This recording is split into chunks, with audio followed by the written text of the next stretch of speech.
everybody, and welcome back to another episode of the No Matter What Club. I am so excited to be joined by three wonderful guests today.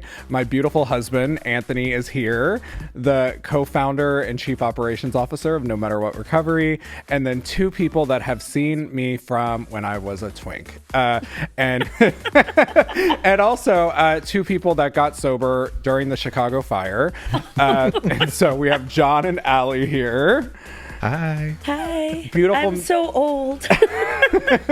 Beautiful members of the Chicago recovery community.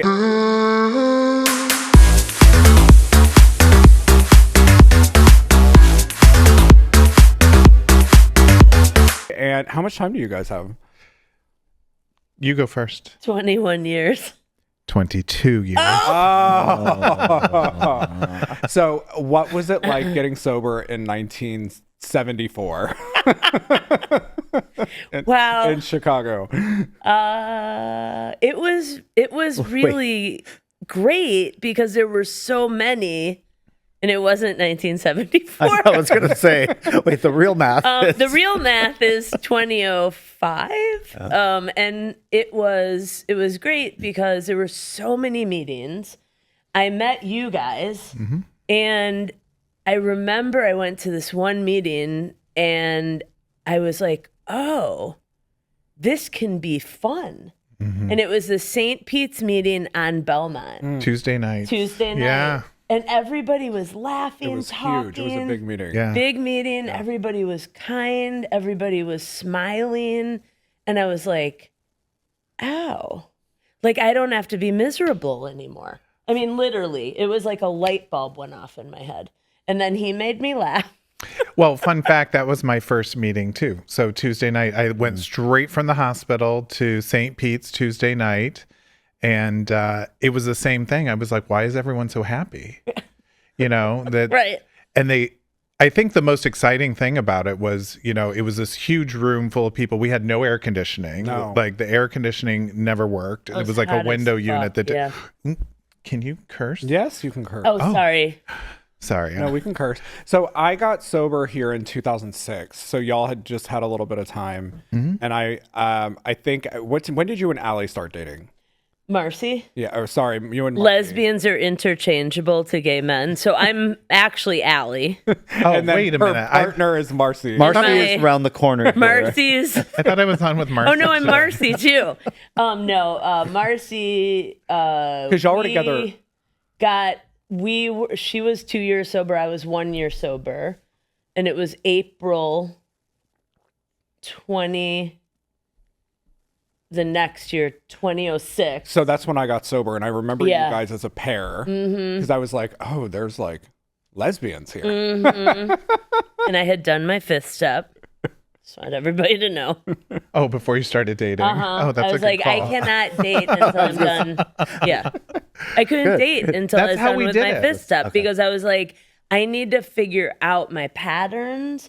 I need to figure out why things in other relationships didn't work. Well, I was like half passed out and drunk. But other than that, you know.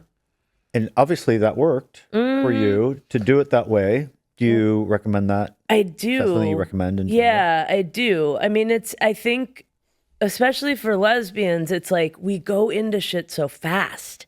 It's like the U-Haul joke. That's not true. Oh, God. It's like 3 months and you're like, oh, you're living together. Cool. And gay men are like, we're going to take this slow.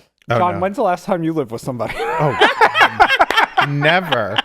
I'm the one that someone says, you want to go on a date? And I'm like, God, why? So you can ruin my life? Like, two things are going to happen. Your mother's going to love me and you're going to lie to me. Like, this isn't going to happen. So I'm working on that with my sponsor. Hilarious. It's funny because I remember you had just bought a new condo or something when I was here, and you were shopping for furniture, and everything had to be a clear. John does not do tchotchkes. No. And we had to hear about it for months. It was like I had a situation where I don't know. Howard could probably, my best friend could probably clock me on this, but 15 sofas maybe came through the apartment that year, in and out and in and out. It was, Because you couldn't make up your mind. I'm a very sick person. I'm very sick. Yeah. We've actually gone through 2 or 3 in the last year. We've gone through 3 in the last 2 years. So Yes, but yes.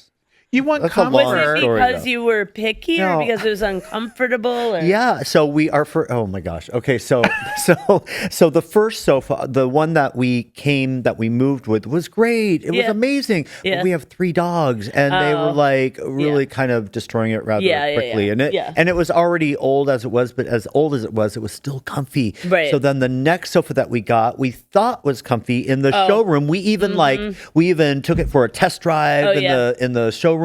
Yeah. And it was great in the showroom. And then when it got home, it was like not so great. It's not so comfy. And then we couldn't cuddle on it, and that was for like 4 months. We were like sitting on opposite sides of the sofa, and we couldn't cuddle. Yeah. And you want to cuddle. We were. It wasn't a good, like, you need a sofa that's like a good No way. TV watching, Yeah. like lounge all day on a weekend. Yep. Not that you're gonna do that, but you want to that be able to option. lie down, and Right. you want to be able to sit up, and you don't want it to be too deep because, well, I'm short, but And if you are in a relationship, are married, have a partner, you want to be able to connect with them in that way. And this Not sofa John. that we got, I'm not going to say what brand it was, okay. but it was not very comfortable for people that are in love. Are in love, fair. Okay. It would have been great for John. It would have been great for me. I prefer like those 1700 settees where it's like the 2 chairs face away from each other, back to back, Oh my God. no touching. So this went on a turn which I didn't expect. But let's segue sofas back to into sobriety. Sobriety. John and Allie / Marcy. Marcy. Let's go back. Marcy, can you come around the corner, please? No. So let's go back to getting sober. Sure. I mean, like, do you want to share a little bit of your journey, and then we'll pop on over to you? Yeah. So when I got sober, basically, I was 25 years old. And so I always tell that when I tell my story because I didn't think it's never too young to get sober. You know that as well. You were a youngster, and I had been put through the ringer, and I did everything from the drinking was out of control, and then I decided to go into the party scene, and that was crazy. And I like to say that people knew me. Everyone knew who I was. It doesn't mean they liked me or invited me anywhere, but they knew who I was because they'd be like, "Oh God, here she comes," So I had finally gotten to a point where I landed myself in the hospital. We'll save that story for another day, but I was in drag, fell off of a float in the gay pride parade, broke my front 2 teeth off, ran from the police, threw a thing of champagne through a glass window. So we didn't save the story for another. Yeah, I know, right? I mean, There was more. There's way more, but that's kind of a synopsis. And Can you share your drag name with us? Should tell you more. We'll tell you more. Should tell you more. Should tell you. She keeps on talking. Actually, I got that name because I used to do a lot of drugs, and the drag queens are like, "Girl, you never shut up. If you were a drag queen, your name would be Should Tell You More because you never shut up."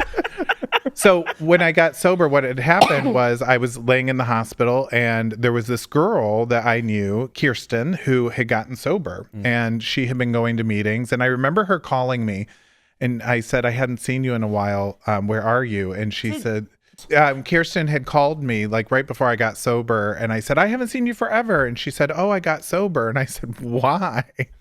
And she said, "Oh, because I drink too much." And I said, "Honey, you drink like half of what I do." And she was like, "Well, just calling to say hi." And I thought it was the weirdest call, but when I was in the hospital, I was laying in bed, and when the doctor came in and said, "Are you done?" I knew exactly what he meant. And I was like, "I'm calling Kirsten." And that's what I did. And I called Kirsten, and she picked me up and took me to my very first meeting. And so I owe her. She was my, what do they call that in LA? Your Eskimo. Mm-hmm. She was my Eskimo that took me around, and I slept on her floor. And but it was a different time, and I had a very aggressive sponsor who was like, there was no, like, I remember someone saying to me once that they said no to their sponsor. And I said, what? And I said, what happened? And they said, well, what would happen if you said no to your sponsor? I'm like, I don't want to find out. Like, because my sponsor told me, like, go to 90 meetings in 90 days, do fellowship, do all this. Yep. And that's what I did. And that's where I got to meet you. And, you know, it was magical. I mean, it was really magical. Those first few years were incredible. Yeah. I think about my early sobriety in Chicago as magic. I really do. Like, it was a time when, you know, when I was out there, all I wanted was to be loved. And when I walked into the rooms of recovery, like, I found this instant community that I think I had been searching for my entire life. And we still get to cut up and have fun, but like, there's this undertone that I had always felt like on Friday night at 10 p.m., I just got direct deposit in my bank account and I'm fucking struggling. I have a whole community of people to call. And for me, like, I found so much comfort in that. And then we started doing things like going to the movies or going to Mel's Diner. Pizza night. Yeah. Thanksgiving and Easter. That's another podcast. You know, all of these events. And it was just like, it was that community that I never knew that I needed, but I had always longed for. Yeah. And I think that's like one of the unspoken gifts of sobriety for me. Totally. Do you want to share a little bit about your story? Yeah, I mean, it's interesting you bring that up because, like, I heard this one person at some point, I can't remember, but they're like, connection is the direct opposite of addiction, right? If we're connected to a strong community of people we love and they love us, and we can negotiate our issues in a respectful manner. And one time I didn't. With John. Okay, anyway, we're doing a podcast. Well, I was a real asshole. I mean, well, yeah, but she made amends. We had a huge blow up. It was great. Yeah. It well, was like but epic. he made amends because he's 22 years sober. I need to make amends, but I will. Anyway, because she's 21 years sober. Because I'm just behind you. Just behind you. But the connection was so great. It was like, I was like, oh, I go to bars hoping to get this connection. It never happened. It was like people were talking and people were getting high outside and doing some stuff in the bathroom, and like there was no genuine human on the other side of the bottle, including myself. I felt very alone in a group of people. You know, and so when I got into sobriety, I probably white knuckled it for 9 months. And then that winter, I drove to LA. I basically landed on my best friend, Sarah, and her boyfriend, Jeff, who's now her husband. And I had my 2 dogs, and I stayed there for like a month. I'm not sure if they wanted me there for a month, but I was there for a month, and I started going to meetings at institutions, like psychiatric institutions, like a woman's shelter. And like in LA, if you're new, you give the lead, right? And that Chicago, it's not that way. LA, you go into a meeting, you raise your hand, or you start talking to people. You're like, I'm new. They're like, okay, will you give the lead? They will put you to service. Yeah, they will push you into service. And I was like, oh, and then I started to learn we're all alike. This is who we are. Like, and I started to feel this kind of deep connection. And so when I came back and met these guys, I was like, I was ready for the connection. And the connection has carried me all these years, no matter what. If I'm about to pick up a drink, I know I can call about 20 people. Well, where else can you go that like you walk into the room, you're an absolute train wreck. And everyone's like, oh my God, she is a mess. Come sit with us. Like, and it's like, you're part of the crew. Totally. We all figure it out together. I mean, that was very much my experience. And you have a similar experience too with the rooms, right? Oh, yeah. I mean, the rooms saved my life and the people within those rooms. One of the things that you said that really kind of struck me is the part about the person on the other side of that bottle is alone, right? And that, like, I remember those days. I remember those days. And that was like when it was drinking, right? And like, it just, I remember, like when you said that, I can remember vividly being like in a bar and just feeling so alone. One of the things that when I was kind of doing the math here, when we were joking about the Chicago fire, but in all seriousness, you all got sober right before a major event in this country with was the Great Recession and the housing market collapse. And, walk us through that as, young sobriety fellows. What was that like? How did you were you working in real estate at the time, right? Yes, I was. Yeah. And it's funny because I remember that 2+ years very fondly because I learned to live with less. And by living with less, I had what I really needed, which was sobriety. I mean, really, at the end, I had connection, I had sobriety, I had friends. I have this reputation where we go out to dinner, I'll never let anybody pay. Those 2 years, I let people pay. And I was like, okay. I was like, I can, because I'm always like, oh, I'll pay. Don't worry. I got it. And I don't know where that comes from, but I don't get resentful about it. And okay, fine. But that was a really interesting time, learning to live with less. But work was hell. The reason why I bring that up is because, many of us in recent history dealt with the pandemic. Oh, yeah. And that major event going on in the country, well, around the world, to be honest with you. But, John, what was that like for you in early recovery going through? Yeah, I mean, so I had an amazing job. I worked for a magazine and everything was ooh la la. And I was the assistant that thought I was the CEO. Like, it was fabulous. And it came to a screeching halt, like, because the advertising industry just like dropped off. I think what's cool about it was that time in my life. Since then, I've been through 5 layoffs. I mean, that's a lot. And I have never once worried about it because of that first time. Because that first time, I had never been through anything like that. I didn't know what to do, but all my friends were laid off. And so remember, there used to be the Caribou Coffee, Caracruz.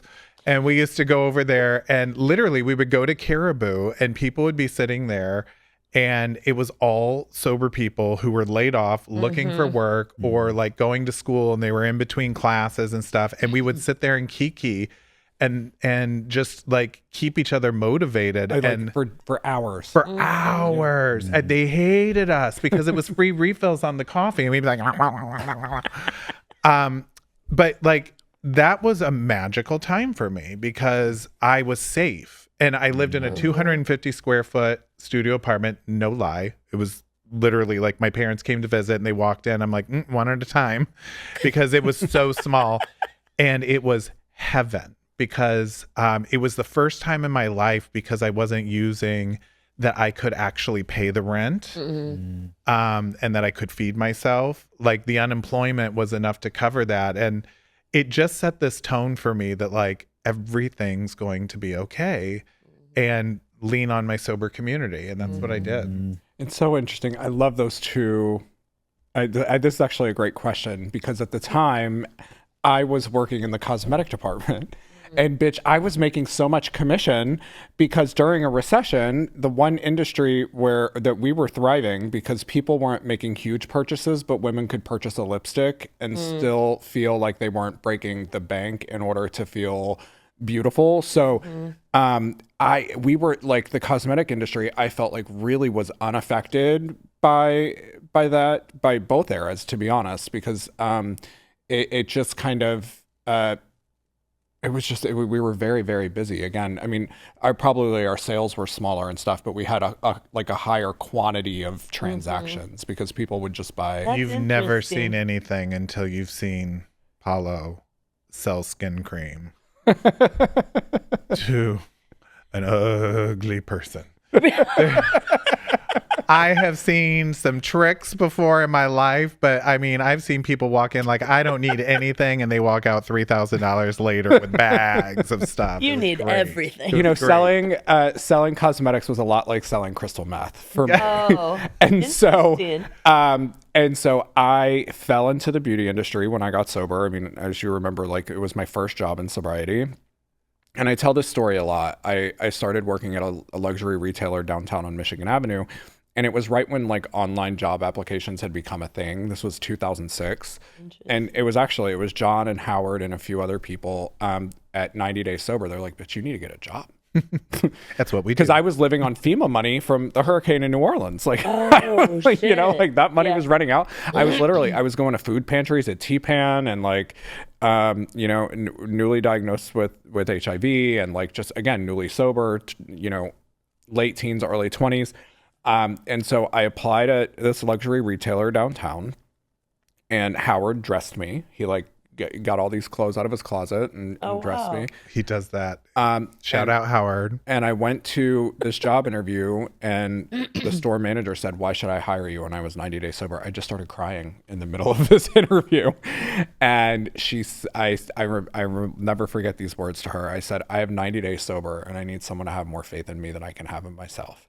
Oh, wow. And that woman was so sober. Wow. And she hired me as a cosmetic stock boy making $8.25 an hour. Oh my God, I'm going to cry. And I was with that retailer for almost 7 years. And I left as an executive director for the West Coast. Like, it was just like, Wow. it was funny. Like in that time, like the stars had just aligned with like me getting sober and building this community. And like my career was taking off and I was starting to, you know, make amends to my family, and my family came and visited Chicago and like met all my people here. And it was just I will never forget that time in my life. It was like one of the best times of my life. And it's such a Sounds such so a good. testament to like how close knit we all were, because like shouting out Howard, like he's done that for so many people because Howard is a closed fiend. And people are like, I got a job interview, and he's like, come here, girl, let me get in, you know, and we'll squeeze you into some things and send you out. And the people that would come to me to be like, how do I interview? Can you help me with my resume? Can you help me do this application? Like, I don't know. It's just, it feels so good to like be a part of that journey. For people getting their shit together, you know, I mean, and this is the amazing thing that we get to do it no matter what recovery is. Like, I never in a million years thought that I would be working in the field that I'm in. You know, and I'm so grateful for this every single day, because when our patients, you see the light kind of turn on throughout the treatment process, and then you start seeing them build relationships with their family or go on job, and it's such a precious time. You know, do you know the name of that woman who hired you? Well, she's around the corner right now. I invite her. No. Oh my God. Wouldn't that be funny? That if would Oh be my God, such that a- would we be should that would be amazing. such a we great should talk show invite moment. her to Friday. Oh my gosh, Wouldn't that be a moment? I have no idea who she was. I bet you could find out. Random lady at Nordstrom. Oh, sorry, random lady at the department store on Michigan Avenue. If you know this man over here, Come could see you us. please call him at 555? No, tweak. No. Oh my God. It was such a good story, though. I'll know never that. forget it.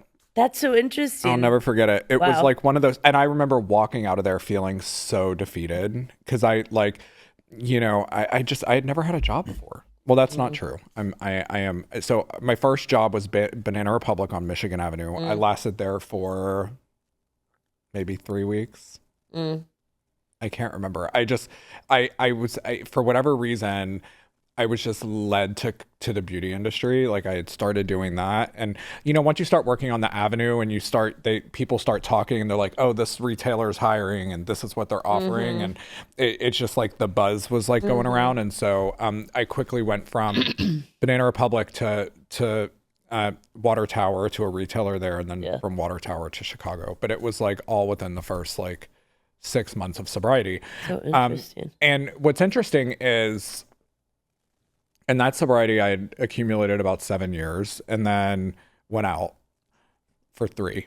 And then when I came back this time, I just expected to have a job in 90 days. I expected this big, beautiful circle of friends. I expected everything to be perfect like it was the first time. And getting sober at 30 was a lot different than getting sober at 20. Like it was, at 2 years sober, I was still like making minimum wage and taking a bus 2 hours to and from work, managing a sober living, paying off restitution charges from an arrest, and I remember, at 2 years sober, I called my sponsor and I'm like, where the fuck are my promises? This is fucking hard. Like getting sober the second time was uncomfortable. It didn't come back as quickly as it did. And I think I was really spoiled in my first sobriety. But today, looking back now, I'm so grateful for that opportunity that I had to crawl. And so kind of similar to what you said, it's like the simplicity of life, because in the moment I hated it. But today I'm so grateful for it because it really, my dad used to say, you're going to learn the value of $1. But like, it really was that kind of situation. That's a powerful story. Look where you've come. Like, I mean, I was told when I first got sober, like it all happens in God's time. Like it doesn't happen in our time. It happens in God's time. I was very lucky, like you, I got a promotion quickly because I was showing up for work and doing things like, the basics. But I remember when you were going for interviews downtown and stuff, and you were bursting at the seams with energy and sunshine, and like you had to put it somewhere, and like you were ready. And I feel like sometimes, I've had a sponsee that relapsed, and when he came back, he got caught in the shame of it that sunshine burst was kind of gone for him. And we talked about it a lot. I was like, honey, you're here. Like there's no shame. You're here now. Like you've got the chance to light this on fire again, and like light, not the house, but light your career on fire again and get back into it and do your thing. And yeah, I don't know. I miss those days. Well, and I think sobriety is what you make of it, right? Like I feel like there's every market that we're kind of in, well, not market, but we travel a lot. And so meetings are different everywhere. But we still kind of leave with that same thing. Like you can still sit in a room with 30 people that you don't know, but you leave feeling connection. Or I do, at least. I do too. Yeah, I was just in Austin and I had 2 friends out there, them.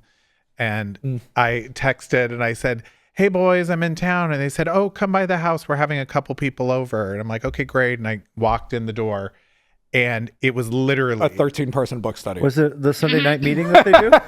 It was their like family retreat weekend for their sober family. It was like 100 people overflowing onto the thing. And at first it was like panic. Like, what do I do? Oh my God. Oh. And then I was like, these are my people. I just grabbed some macaroni salad and sat down and had a conversation. Like that's what we do. But we know the same people. We know the same people when we were in Austin over the last several months. The first time we went, we were invited by another mutual friend of ours who said, hey, come join me at this meeting tonight. It's at my sponsor's house. It's just a book study. And Paulo and I go, and lo and behold, it's these friends that you all are talking about. And Paulo didn't realize it until he got there. And it was like a big reunion. But every Sunday they host a book study, which is basically for their sober family, I think. Yeah.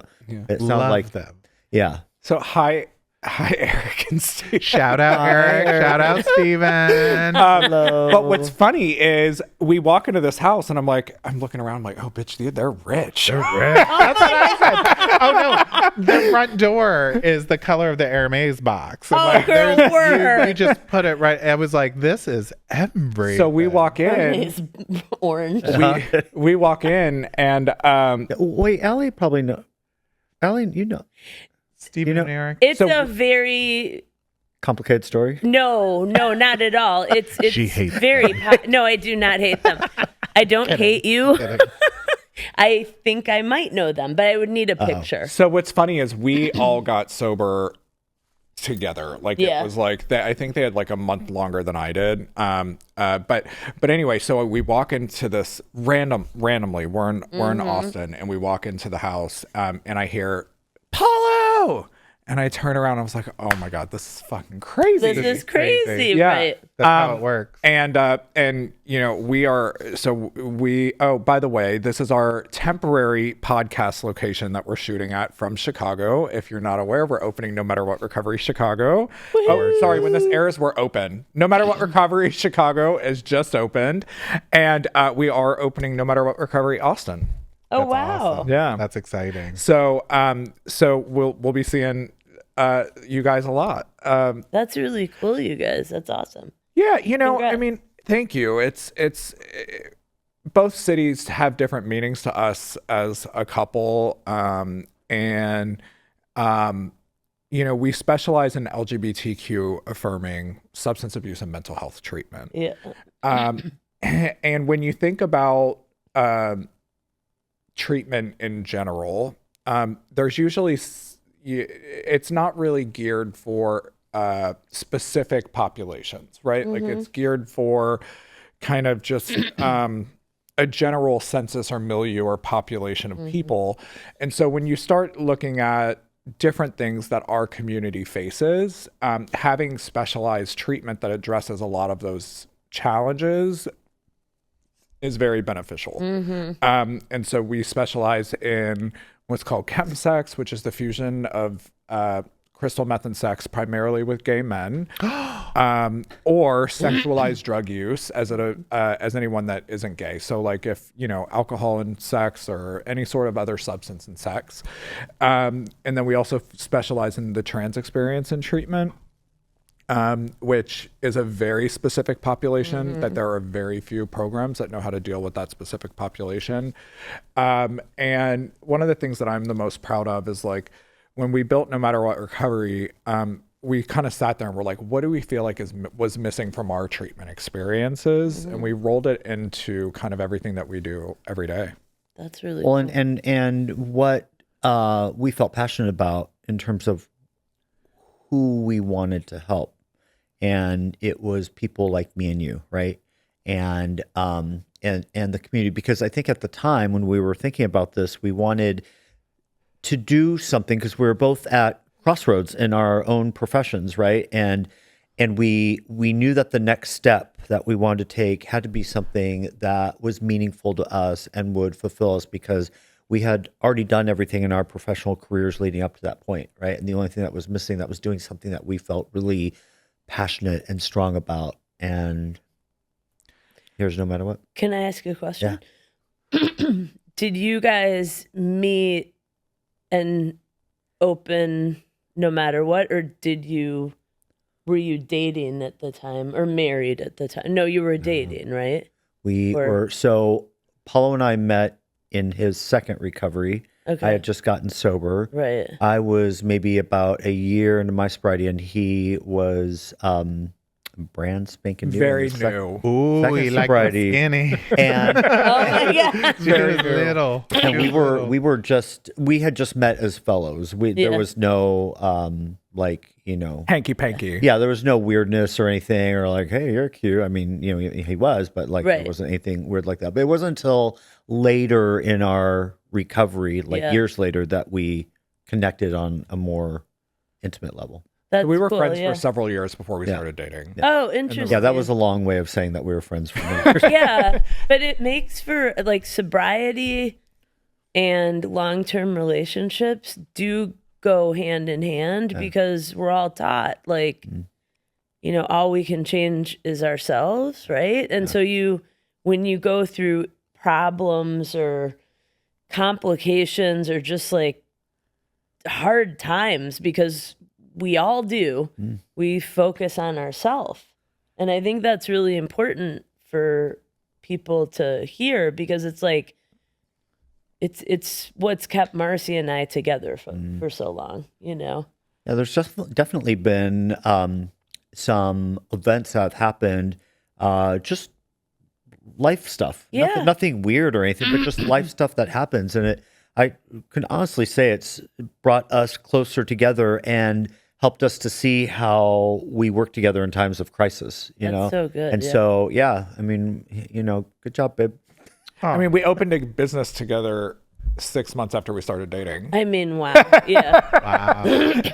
And you know what it was, though? We started dating at the beginning of the pandemic. Yeah. So my roommate at the time was an ICU nurse at Cedars-Sinai. Oh, God. He worked in the COVID ICU. Oh, God. Yeah. He was working from home. I had gotten laid off because the beauty industry completely shut down. So I was doing like random sober companion stuff. So we got to spend a lot of time together during the pandemic. And it kind of was like, I don't want to say speed dating, but it was, you know, right. It wasn't speed dating, but it was, we had the opportunity to spend more time together than you normally do when you're dating, unless you're a lesbian. Just kidding. I mean, we were kind of lesbians. True.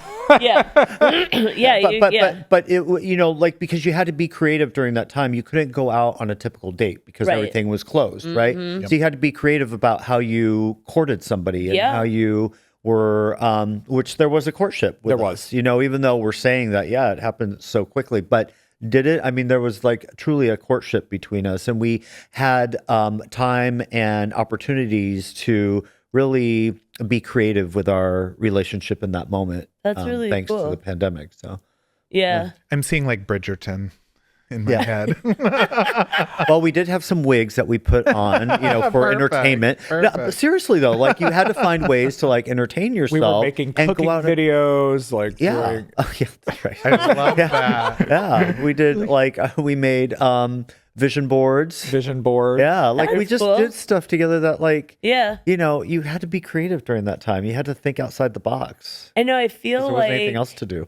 Well, right, and I feel like COVID either brought you closer together or it broke you apart. I mean, it was a terrible time for a lot of people. Oh, it was horrible for a lot of people. And you know, I always credit Hurricane Katrina for getting me out of New Orleans, which was the city that like my demise was in. Right. And it was terrible for a lot of people. So I don't want to say it was amazing, but for me, it was a gift. Yeah. And the pandemic kind of was too. Yeah. For me. Oh yeah, lock me in the house with Netflix for 6 months. I was in heaven. If it wasn't for the fact that the world was like burning around me, like it would have been a nice experience, you know? Yeah. I remember the first time I got a hug from someone out, like obviously not my husband, but like first time I got a hug from someone at a meeting after the pandemic. Yeah. And I just like broke down in tears. Oh, I would have sprayed them with Lysol because I was like freaked out. I can see you being that girl. Oh, I was that. Being that girl. Lysol wiper. You were that girl. Yes, I was. Yeah. You got the Korean masks that were you know, the N95 one. Yes, with the little filter in it. Airmaze. My my best friend's dog was my soulmate, and I had to see her. And like literally, it was so funny because I would go up the elevator. I'd be like, I'm texting, I'm on my way, and I didn't want to see anybody or touch anybody. And I'd say, I'm on my way, and the elevator doors would open, and she'd just be sitting there, and I'd be like, hey, and then I'd drop her back off, and. But yeah, that time was like when I did so many meetings during COVID. Virtually, and a lot of LA meetings. I think LA really stepped up with the virtual meetings. Yeah. And I saw so many people get sober sitting in their home alone during COVID. And I thought, my gosh, like I don't know that I could, I don't know that I could have done it. You know, we have a roof deck on our garage, and we had an outdoor meeting during that time. And some people that I still know today got sober with that meeting. Oh, wow. Like this woman, Julia, who's she What's her owns last name? she owns Loaves and Witches, which is a really cool cafe.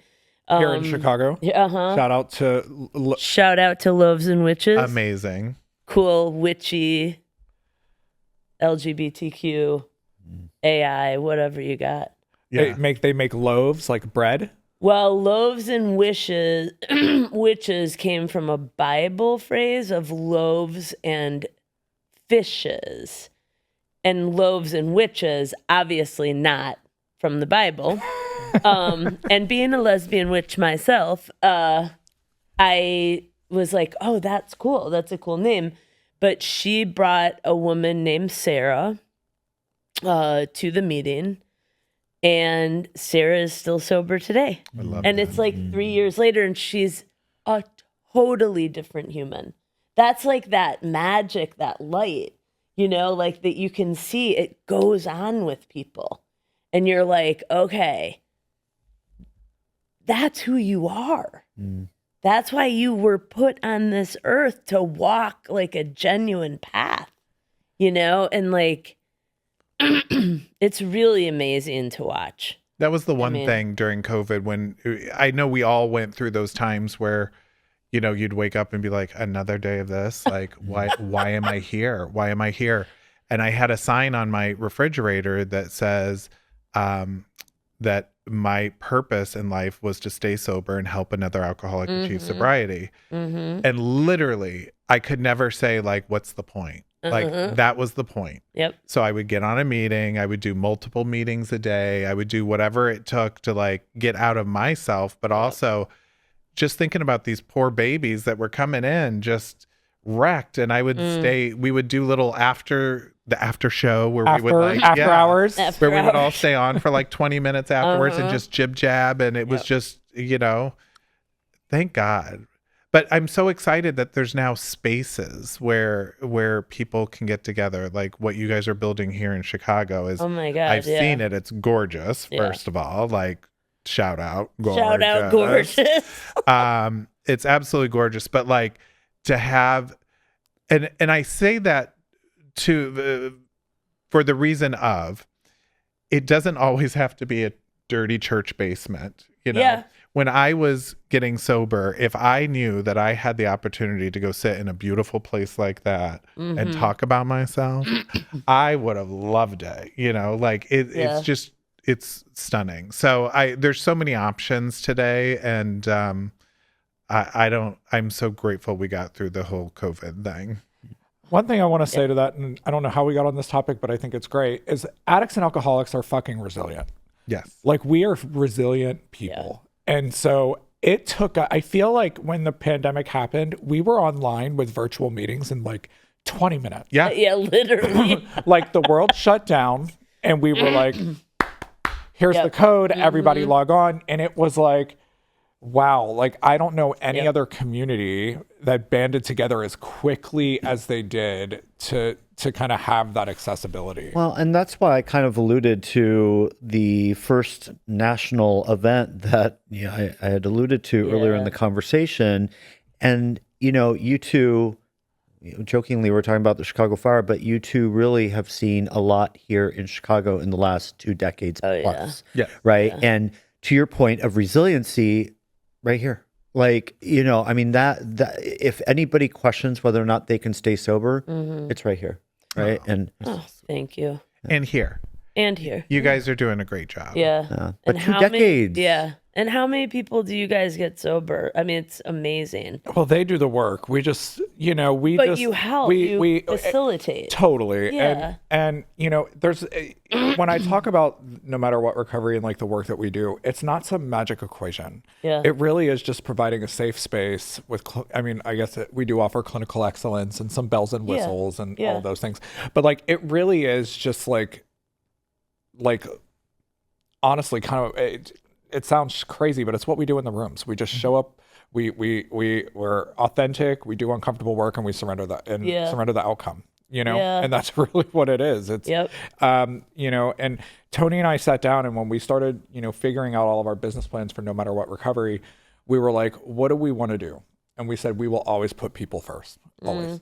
And I think that's really been the magic to our growth and success. Well, when you ask that question right now, and I may edit this outside of this, but I'm going to let it just kind of flow freely right now. Sure. But when you first asked that question, how many people have you helped? And I thought, I don't know, I just got to worry about myself. And I don't mean that in a selfish way. I mean, like, I can't help anybody else if I don't stay sober myself. Fair. Like, yeah. and so that's why when I had that thought, I was like, yeah, because I got to I got to stay sober myself. I got to continue going to my meetings.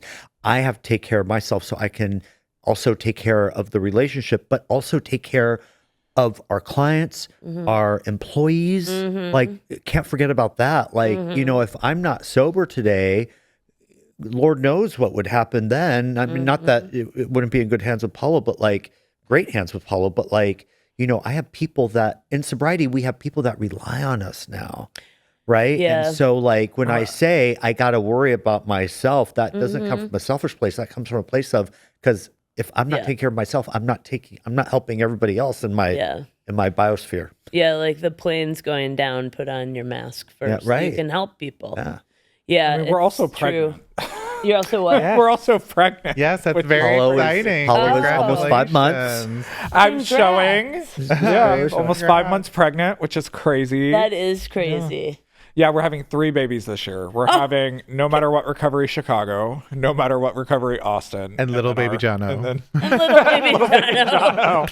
and then our child, which is, I mean, if they ever say that like we're addicts and alcoholics that like go for this overachieving kind You're of thing, overachieving.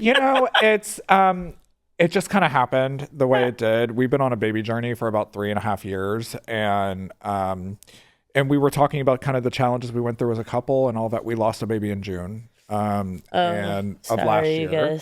guys. And it was terrible. And we walked through it with grace and, to be honest, practiced everything. Do you want to tell, we had a similar, the way that he explains kind of the day after for him is just so beautiful for me. Well, so yeah, it's hard for me to share the story a little bit, but I'll kind of briefly dip in here. We were paired with a birth mother who lived in Texas, and we were paired with her about 2 months before she was to give birth, and we had A year ago, like last weekend, we were paired. We were paired with her. We had the interview with her. It was a match on both sides. We started, talking to her, forming a relationship with her. Fast forward to her the week before she gave birth, we went to Texas to be there near her in case, because she was having some complications with the pregnancy, and but we wanted to be nearby. We didn't want to miss the birth, which we were supposed to be part of. And so anyways, everything was fine up until her due date. She went to the hospital for her scheduled C-section. We were there with her. We met her there. We had a conversation with her in the hospital room as she's in her gown, ready to go. They wheeled her in. The doctor comes out, says, you have a healthy baby boy. Mother will be out here in a second. Mother comes out. Baby comes out. We get to hold the baby. And the mother is saying, if you guys want to take the baby into your room, because the hospital gave us a room too, you can take the baby. I need to catch up on some sleep. I need to get some rest. And so we took the baby down to our room, which was like just around the corner. And literally, like, we weren't in the room for more than 5 minutes, and we get a phone call from the adoption agency. And we were like, oh, this is kind of weird. Hello. And the adoption agency, the woman, our caseworker, was like, she changed her mind. You have to take the baby back down to her room.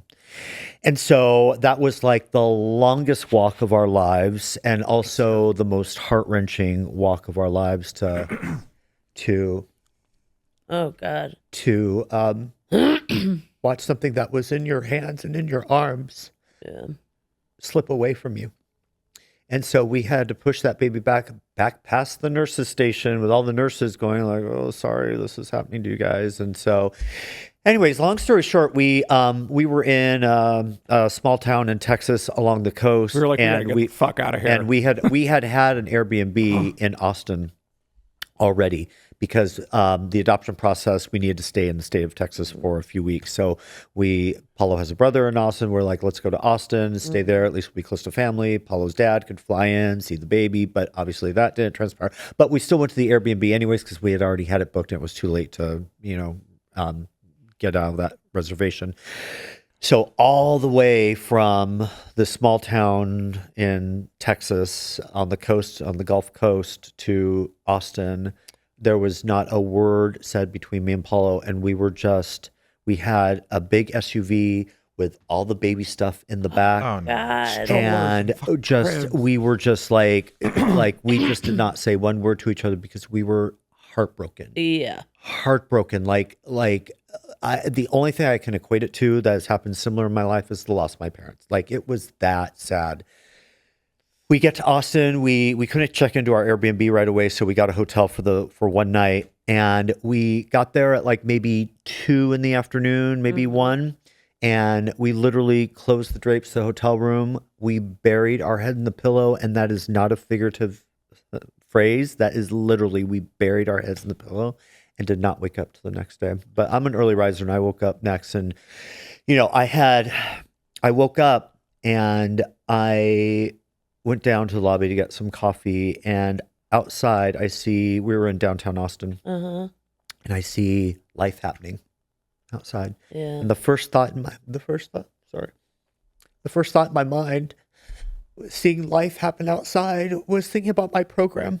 Yeah. And thinking about how life is going to go on with or without me. Right. So I either need to pick myself up right now in this moment and take him along with me, or just spend the rest of my days sad about this event. And I said, no, I'm not going to live my days sad because I did not get sober to live my life depressed. Yep. I'm going to make some changes here, and I'm going to take him along with me. So he got up later, and why'd you do this to me? I don't know. I was like, where's Kleenex? So anyway, he also had the same thoughts when we woke up and we talked, and we said, let's keep going with the adoption. Yeah. And so we called the agency. We said, we still want to adopt another baby. Please keep us posted if anything else happens. Let us know if the birth mother changes her mind. Right. But we're here in Texas for a little bit. So anyway, so then amongst all that too, we also started talking about surrogacy too. Yeah. Which is a whole nother story, which I don't, we can go into it. Which has gone great. Yeah. And which has so gone great. Thank you. We're expecting a child. So long story short, it was that moment in our relationship where like we had to lean on each other and also the values that we've learned in our programs, you know, which is like, I got sober and now I get to walk through something that would normally just like fucking just destroy us. Yeah. You know? And that also goes to the resiliency, right? Of what we were talking about in this conversation, the resiliency in sobriety. And we get to learn that we can move just like the trees move out in nature, right? Like trees weather big storms, but yet they still stand, right? And they still stand tall. Yep. And that's what I think of every time like I have a challenging moment in life in my sobriety, right? Like I can weather that storm. Yeah, I think first of all, I'm so sorry to hear that. And I would have cried, but my mental health medication doesn't allow it. But I'm feeling the forehead isn't moving much either. Oh my God, and your Botox works really well. Thank you. Oh my God. So but literally, I remember when I first got sober, my sponsor taught me, because I would always say, well, what about this? What if this happens? What if this happens? Yeah. What if this happens? Yeah. And the answer was always go to a meeting. Right. Call someone in the program and go to a meeting. And I was like, he just wants to get rid of me. He doesn't even want to deal with me. He just wants to send me off to a meeting. But literally, whenever a crisis happens, something big in my life goes down, the first thing I think of is call someone from the program and go to a meeting. I have a friend that's a therapist that will literally like be with clients, and if it's me in the middle of the day, we'll be like, hold on, like, are you okay? Because he knows if I call during the middle of the day, something's up going on. Yeah. And so that's the being able to pick yourself up and just get on with it. And now look, it's led to such better, I mean, like, amazing. This is going to be great. I also think, like, in sobriety, we feel feelings in real time. Yeah. I mean, that's huge. Right? Right. Because look at what we used to pick up that bottle and, see the loneliness on the other numb side. out, And now, numb out. The loneliness still lives within you. yeah. Well, and we get to be, one thing that I've learned is that I can sit through discomfort. Yeah, totally. And it's okay. It passes if don't I like let it. I don't like it.